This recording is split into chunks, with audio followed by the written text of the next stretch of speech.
بريزيدنت الصوماليا حسن شيخ محمود نوقعو عدوت قدام 11 ጥሪ ናብ አዲስ አበባ አቅኒዑ መስ ቀዳማይ ሚኒስትር ኢትዮጵያ አብይ አህመድ አብ ዝተራኸበሉ ሚኒስትራት ጉዳያት ወጻኢ ኤርትራ ግብፅን ሶማሊያን ድማ ኣብ ካይሮ ርእሰ ከተማ ግብፂ ቀዳማይ ስሉሳዊ አኺቦም አካይዶም ፕሬዝዳንት ሶማል ሐሰን ሼኽ መሐሙድ ኣብ አዲስ አበባ ኣብ ዝበጽሐሉ እዋን ቀዳማይ ሚኒስትር እታ ሃገር አብይ አህመድ ከም ዝተቀበሎ ማዕከና ዜና እታ ሃገር አቃሊሕን ኣለዋ መንጎ ኢትዮጵያን ሶማሊያን ሓርፊፉ ጸንሐ ዝምድና በመንጎኘት ፕሬዝዳንት ቱርኪ ከም ዝተመሓየሸ ዝፍለጥ ኮይኑ እተን ሃገራት ኣብ ባሕቲ ጥሪ ዝሓለፈ ዓመት መንጎ ኢትዮጵያን ርእሰ ምሕዳር ሶማሊላንድን ብዝፈረመው ስምዕ ተጠቃምነት ኣፍ ደገ ባሕርን ኣማሲኡ ወግዓው ተፈላጥነት ሶማሊላንድ ከም ሃገርን ብዝምልከትዩ ዝምድናን ሓርፊፉ ኣብቲ ዞባ ኸኣ ከቢድ ወጥሪ ኣስዒቡ ዝጸንሐ ሕጂ ግን ፕሬዝዳንት ሶማል ሐሰን ሼኽ መሐሙድ ናብ ኢትዮጵያ ብምብጻሕ ምስ ቀዳማይ ሚኒስትር ኢትዮጵያ አብይ አህመድ ተራኺቡ ኣብ ዘለውሉ እዋን ክልቲኦም መራሕቲ ኣብ ዝተፈላለዩ ክልተኣውን ዞባውን ጉዳያት ከምኡውን ሓበራዊ ረብሓ ኣብ ዘለዎም ጉዳያት ኣብ ምሕያል ሕውነታዊ ዝምድና ህዝብታት ክልቲአን ሃገራት ሃናጽ ዘተ ከካይዱ ከሰማምዑን ከለዉ ኣብ ናቶም ርእሰ ከተማታት ብምሉእ ዲፕሎማሲያዊ ወክልና ኣቢሎም ክልተኣዊ ዝምድናታቶም ናብ ንቡር ንምምላስን ንምዕባይን እውን ተሰማሚዖም ኣለዉ በዚ ድማ እቲ ንግዚኡ ተዓጺዩ ዝጸንሐ ኤምባሲ ሶማልያ ኣብ ኢትዮጵያ ከምኡ ድማ ኤምባሲ ኢትዮጵያ ኣብ መቃዲሾ ብምሉእ ደረጃ ኣምባሳደር ደጊሙ ክኽፈት ኮይኑ ካብ ዝወጻኢ እውን ክልቲኦም መራሕቲ ኣብ ዞባውን ኣህጉራውን ዲፕሎማሲያዊ ተልእኾታት ናይ ክልቲአን ሃገራት ኣብ ሓድሕዳዊ ረብሓ ዘለዎም ጉዳያት በቐረባ ክተሓባበሩ ከም ዘለዎም ኣስሚሮም ኣለዉ መረጋጋእ እቲ ዞባ ኣብ ሓድሕዳዊ ምትእምማን ምክብባርን ዝተመስረተ ሓያል ምትሕብባር ክልቲአን ሃገራት ከም ዘድልዮ እዞም መራሕቲ ከረጋግጹን ከለዉ ዞባዊ ዝምድናታት ንምሕያሽ ዝግበር ጻዕርታት ድማ ዝያዳ ንምውህሃድ ሓበራዊ ምርድዳእን ገስጋሶምን ንኽዕብዩ እውን ተሰማሚዖም ኣለዉ እቲ ዘተ ኣብ መንጎ ክልቲአን ሃገራት ዘሎ ጸጥታዊ ምትሕብባር ምቕጻልን ምሕያልን ኣድላይነቱ ኣገዳሲ ምዃኑ እውን ዝተገልጸሉ ኮይኑ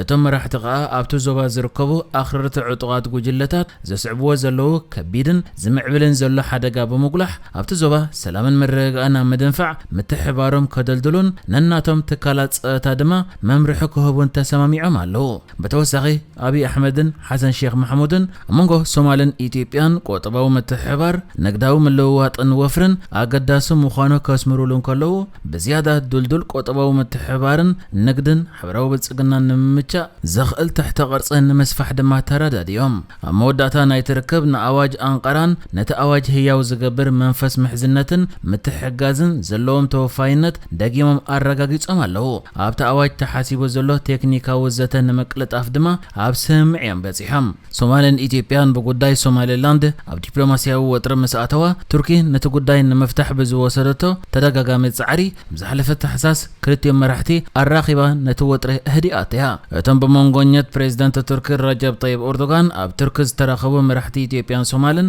ንሓድሕዳዎም ልዑላዊ ግዝኣታቶም ብምክብባር ዘለዎም ጸገማት ንኽፈትሑ ተሰማሚዖም እዮም ጸኒሖም ሕጂ ድማ ብኣካል ተራኺቦም ኣብ ሰፊሕ ጉዳያት ተሰማሚዖም ኣለዉ እቲ ታሪኻዊ ምዃኑ ዝተገልጸ ስምዕ ቱርኪ ፕሬዝዳንት ኤርዶጋን ሓድሽ ምጅማር ንቐዳማይ ስጉምቲ ክብል እዩ ጠቒስዎ ዝነበረ ከም ውጽኢት ናቱ ድማ ሚኒስተር ምክልኻል ኢትዮጵያ ዓይሻ መሐመድ ኣብ መንጎ ሶማልያን ኢትዮጵያን ዝተፈጥረ ኩነታት ንምልዛብ ግብራዊ ስጉምቲ ብምውሳድ ኣብ ፈለማ እዚ ወርሒ ናብ መቃዲሾ ሶማል ኣምሪሓ እያ ጸኒሓ ሕጂ ኸኣ እቲ ኣብ መንጎ ኢትዮጵያን ሶማልን ዝተፈጥረ ወጥሪ ካብ ዝጅምር ንድሓር ንመጀመርታ እዋን ፕሬዝዳንት ሶማል ሐሰን ሼኽ መሐሙድ ብዕላዊ ዕድመ ቀዳማይ ሚኒስትር ኢትዮጵያ አብይ አህመድ ናብ ኢትዮጵያ መብጻሕ ብምግባር ምስ አብይ ተራኺቡ ከም ተቐዲሙ ዝተገልጸ ኣብ ዝተፈላለየ ዛዕባታት ኣብ ስምዕ በጺሖም ኣለዉ እዚ ከምዚ ኢሉ እንከሎ ድማ ኣብ ተመሳሳሊ እዋን ሚኒስትራት ወጻኢ ኤርትራ ግብፅን ሶማልን ኣብ ካይሮ ርእሰ ከተማ ግብፂ ኣብ ዝገበርዎ ርክብ ነቲ ብ10 ጥቅምቲ 2024 ኣብ መንጎ መራሕቲ ኤርትራ ግብፅን ሶማልን ኣብ ኣስመራ ዝተኻየደ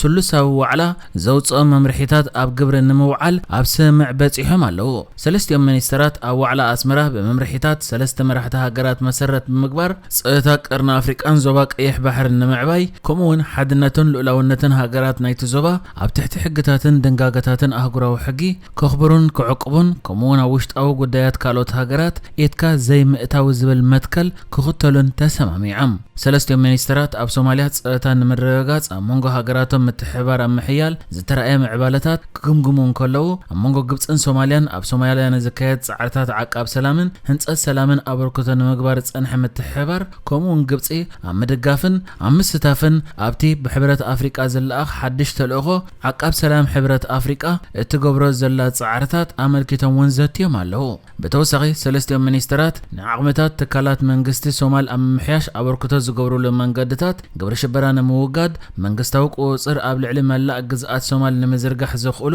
ከምኡውን መሬታውን ባሕራውን ዶባት ሶማል ንምሕላው ዓቕምታት ሶማል ንምሕያል ዘኽእሉ መንገድታት እውን ክዝትዩ እንከለዉ ኣብ ኩነታት እቲ ዞባ ዝረኣዩ ዘለዉ ምዕባለታት ብፍላይ ድማ ኩነታት ሱዳንን ዞባዊ ሳዕቤናቱን ብዛዕባ መንጎ ንቀይሕ ባሕሪ ዝዳዋባ ሃገራት ክግበር ዝኽእል ምትሕብባርን ቀጻሊ ዲፕሎማስያዊ ምውህሃድ ሰለስቲአን ሃገራትን ኣመልኪቶም እውን ዘተ ኣካይዶም እዮም ኣመዛዘሚ ናይቲ ዘተ ሰለስቲኦም ሚኒስትራት ካልኣይ ዞር ስሉሳዊ ዋዕላ ግብፂ ኤርትራን ሶማልን ኣብ ቀረባ እዋን ክካየድ ስምዕ ክበጽሑ እንከለዉ ሚኒስትር ወጻኢ ጉዳያት ግብፂ በድር ዓብድልዓጢ ብወገኑ ኤርትራን ሶማልን ነቲ ግብፂ መራሒ ናይ ውድብ ሕብረት ሃገራት ትካል ዝኾነ ዩኔስኮ ንክኸውን ሓፂያቶ ዘላ ኻልድ አልዓናኒ ዝሃብኦ ደገፍ ኣመስጊኑ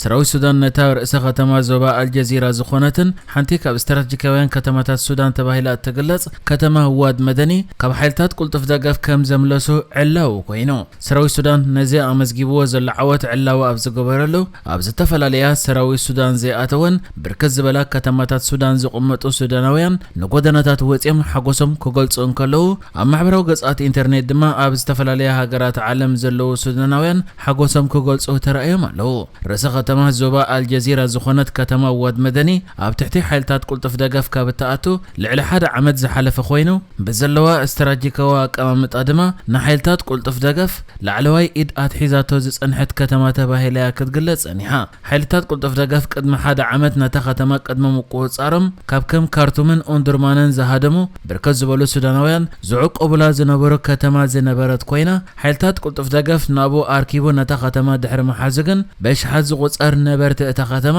ናብ ካልእ ከባቢታት ተመዛቢሉ ጸኒሑ ኣብዚ ዝሓለፈ ቀረባ መዓልታት ግን ሰራዊት ሱዳን ሓያል መጥቃዕቲ ብምግባር ንሓይልታት ቁልጡፍ ደገፍ ኣብ ብዙሕ ከባቢታት ክደፍእ ዝተረኣየ ኮይኑ ሕጂ ድማ ንርእሰ ከተማ ዞባ አልጀዚራ ዝኾነት ከተማ ዋድ መደኒ ተቆጻጺሩ እዩ ዘሎ ኣብ 2023 ወርሒ ሚያዝያ መንጎ ሰራዊት ሱዳንን ሓይልታት ቁልጡፍ ደገፍን ኣብ ርእሰ ከተማ ሱዳን ካርቱም ዝጀመረ ኩናት ንመላእ እታ ሃገር ከስፋሕፍሕ እንከሎ እቲ ክሳብ ሕጂ አንጻር ሰራዊት ሱዳን ዝዋጋእ ዘሎ ሓይልታት ቁልጡፍ ደገፍ ዝበሃል ዕጡቕ ክፋል ክሳብ ሕጂ ብፍላይ ድማ ብወገን ዳርፎር ገለ ክፋል ሱዳን ከም ዝቆጻጸር እዩ ዝግለጽ እዚ ግጭት ካብ ዝጀመረ ኣትሒዙ 28,000 ሱዳናውያን ህይወቶም ክስዕኑ እንከለዉ ሚልዮናት ተመዛቢሎም በሚልዮናት ዝቁጸሩ ድማ ኣደዳ ጥሜትን ዓጸቦም ክኾኑ ተገዲዶም እዮም እዚ ከምዚ ኢሉ እንከሎ ድማ መራሒ ሰራዊት ሱዳንን ፕሬዚደንት ልኡላዊ ቤት ምክሪ ሱዳንን ዝኾነ ጀነራል ዓብዱልፈታሕ አልቡርሃን ኣብ ሃገራት ምዕራብ ኣፍሪካ ዑደት ዘካይድ ዘሎ ኮይኑ ዑደቱ ድማ በታ ብዕልዋ መንግስቲ ብዝፈጸመ ወተሃደራዊ መሪሕነት እትምራሕ ዘላ ሃገረ ማሊ ጀሚርዎ ዘሎ ንሕጂ ዝተዳለወ ዜናታት እዚ ነይሩ ብካልእ ክሳብ ንራኸብ ሰላም ንዓኹም